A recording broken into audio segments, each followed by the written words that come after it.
Previously on Balls. This is like, probably this ranks right up there with the wonder of the world. How people that can achieve such great things when they have so many challenges in their lives. And Johnny has invited a guest here to studio with us. Yeah. Peter Super Pit du Preez-Darren, who's actually a talented actuarial analyst, and is about to embark on a world first. He basically, his big ambition has been to take part in a half Ironman event. He's going to be going to Australia and competing in the swim. Okay, well, they have to give all the information. We are going to speak to him. He's sitting right here. Yes. How's it going, Super Pit? No, it's going very well, yourself, guys. All right, good, thank you. What is it? What what? Actuarial analyst, yeah. So that was the challenge I was talking about. That actuarial analyst. None of us know what that is. What is it? Well, I mean, you work with insurance, and it's a lot of maths and stats and those type of things. Doing future, projections and research and those type of things. Yeah. Why would you choose to do something like that? You sit with reams and reams of papers and numbers. Because he's obviously very clever. Yeah. But well, I don't know. That's relative, But I would just say. Well, in here you are. I promise you. You don't have to study. I think initially I thought you wouldn't have to study all that much. But for that. Yeah, it's more understanding, but then later on you learn that for everything you have to study. Yes. So what actually do you do? I mean, how do you help people in that way? Do they tax returns? No. Actually, I do work for Deloitte, a lovely company, and they actually also sponsoring me now for this whole Ironman thing. But yeah, so I'm in the general insurance team. We've got a consulting, actuarial consulting division there at Deloitte, and I'm in general insurance, and I actually work with a lot of motor plans, and we calculate the future liabilities of the motor plans. Okay. So. You should chat to Darren. I lost you already in like the third. Yeah, not sure if you'd insure. Well, you did ask. So that's what you do for a living, and that was always your choice in life to do that. Yes, yeah. Like always in the maths and that direction. But like I must say, from like probably standard 7, or I think that's what now, grade 10. I always sort of thought that was what I want to do. Yeah. All right. For those that are watching on our camera at the moment, you will see that Super Pit is in a wheelchair. You are a quadriplegic. That's correct. Yeah. All right. And for how long have you been a quad? I've been a quad. My accident was 6 October 2003. And maybe I should just clarify, because a lot of guys think if you say you're a quadriplegic that you can only move your head. Yeah. So quadriplegic just means all 4 of your limbs are damaged. So paraplegics, there's different levels of paraplegics, but paraplegics will have full arm function. Nothing wrong with their arms, but they might have trunk or no trunk or so. So there's also different levels, but they've got complete full arm function. But you're a quad because you've got arm function, yes, but is that because you have no finger movement? Yes, or what? so I'm a C6 quadriplegic. So you get quads that can't move their arms, can't move their shoulders. I was fortunate enough to break my neck at C6 level, so I've got wrist movement and bicep movement and my shoulders, basically. Yeah, he said he was fortunate enough. Yeah, well, the glass isn't half empty; it's half full. Exactly. That's how you need to see it. So. Yeah, and that's a positive outlook that has got you to where you are now. Exactly. Yeah. So. And what happened? What? I was out cycling. It's actually a funny story because I was out cycling. I had a bit of a hamstring knee. Look, I did a lot of sport before my accident. I was on a sports bursary at the University of Johannesburg. You weren't one of these guys that was hit by an antelope or a buck jumping over the road? No, luckily not. Okay. No. There was another one yesterday. I didn't have a game with my accident. I would actually have loved to have that just to see the visuals. But anyway, I was on my way with a hamstring knee to a chiropractor to get my spine in alignment. And then a lady didn't see me and she knocked me off my bike. And then it got my spine completely out of alignment, obviously. Wow. So, gee. Yeah, so is it immediate? I mean, when did you find out that's? It's amazing. I mean, I was lying on the floor there. I broke my femur, crushed my kneecap, and broke both my wrists as well. On top of that, but at that stage, I couldn't move anything. So I knew there was something wrong with my neck, and it was also amazing. Like for me, the grace of God was with me. I was so calm at that stage. I could still breathe and tell everybody what to do and said who to phone. The lady that hit me came on, she was crying, and I just said, look, I forgive you, everything happens for a reason, so it was just amazing for me how calm I was, so. But and then I realized something's wrong with my neck. I didn't know it would be permanent, but then later on, after ICU and all those things, When did it hit you? At which point? You look at it and say your life has just gone completely the other way. Yeah, that's the amazing thing for me with my journey. Is that I've never looked backwards as well, but I can pretty much say, look, I immediately knew something was seriously wrong. they put me in an induced coma. I came out of that sort of a week later, but I was still on like a morphine drip. I was in ICU for 42 days on a ventilator. I lost my sight as well in ICU, etc. for a while.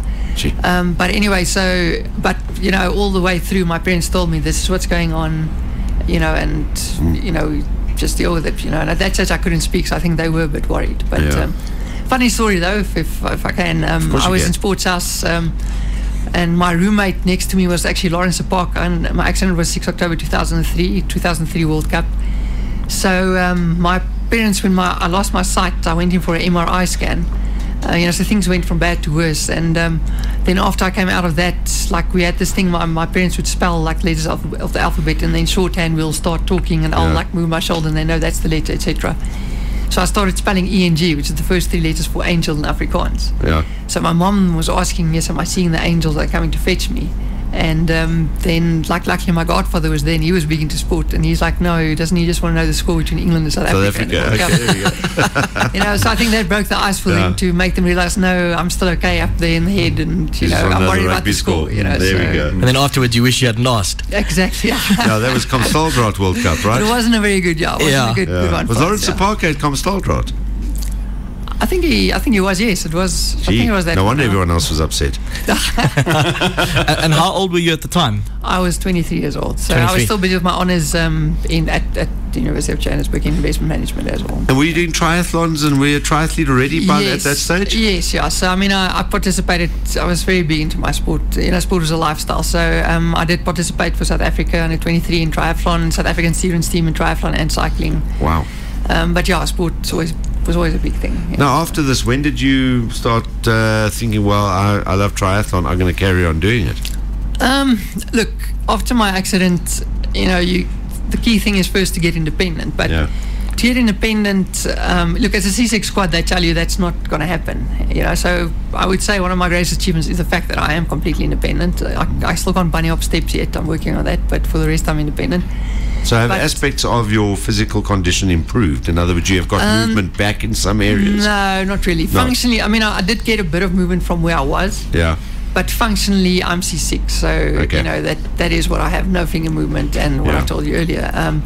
But yeah, so from the beginning, I started playing wheelchair rugby, which is it was originally called murder ball, but it's more like American football. You know, like you get the ball to a guy and he goes through for a touchdown, and you bump the other guys off, obviously in a different wheelchair.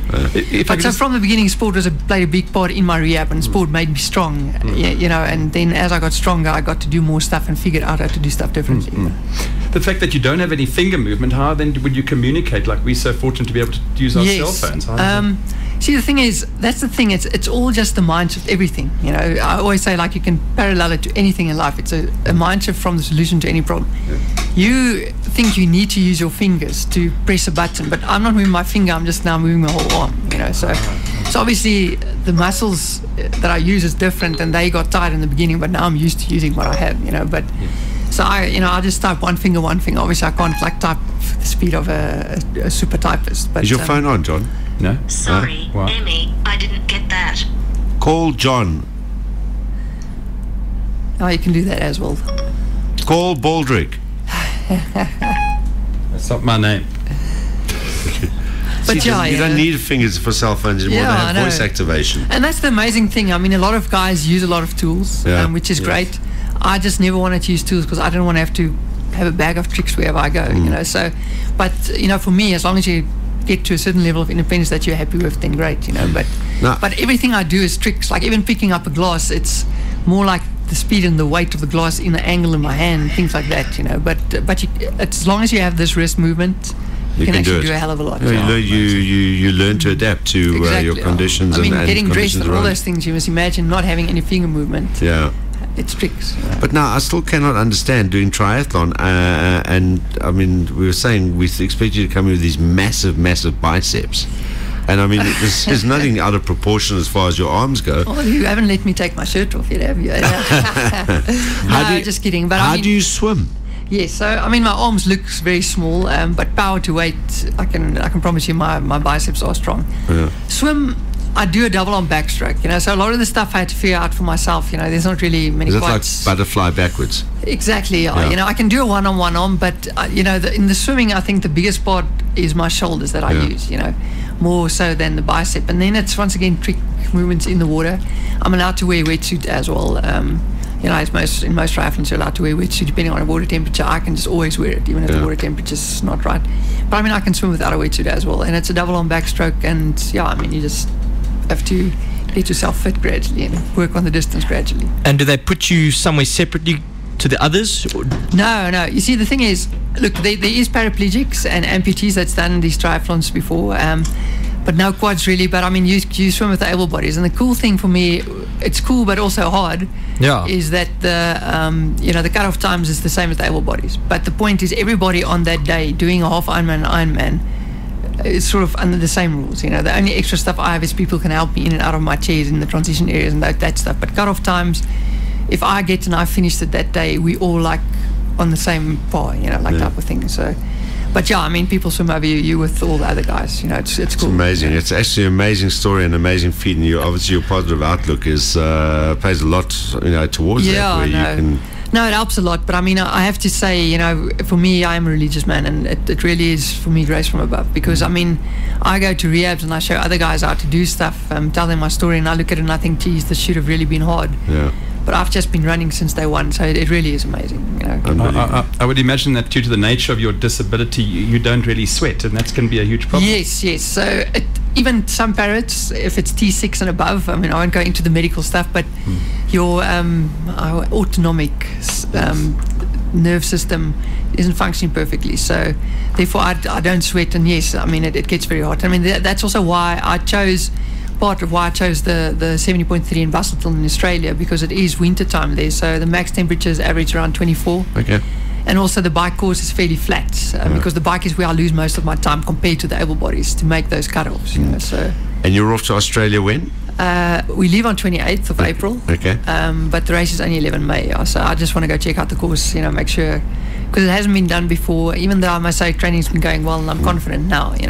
If you asked me a year ago, I would have said, no, geez, this is going to be hard. But I always say, even if you need to have that dream out there, and if you set the date, it becomes a goal, but you work towards it. And now through training, I'm actually quite confident. For me, it's more like how fast do I think can I do it now? And Paralympics, is there an event that you're aiming for? Can you do Paralympics? Yeah, I went to London 2012. Were you in London? Okay. But in 2008, there was no event for my class. It was closed. So I'm more of an endurance guy, but in London 2012, the 100 meters opened up for us. So it's sprint. So that's why I changed my training and I qualified. I ended up 6th. Okay, awesome. Amazing experience. But 3 weeks later, I did the Berlin Marathon, which I won, which is, I just realized endurance is my fantastic. thing. But so definitely Paralympics. There's actually para-triathlon, next Paralympics in Rio, but there's one class for wheelchairs, so paraplegics, amputees, and quads are all in the same. So the chance of me qualifying for that. Oh, really? That's a bit unfair, though. Yeah. If you really think about it, there's only one or two quads. Well, probably one quad really doing Olympic distance tries in the world. So it's okay for me. In the end, it's not about that. It's about, for me, like, achieving it and showing other people that impossible is possible. So hell of an inspirational story, Super Pet, and we appreciate you coming in to tell us a little bit about it. We wish you all the best for your travels to Australia. Good luck, so much, guys. And can I just take the opportunity to thank my wife and Justin, my race partner, and then also Deloitte, obviously. I think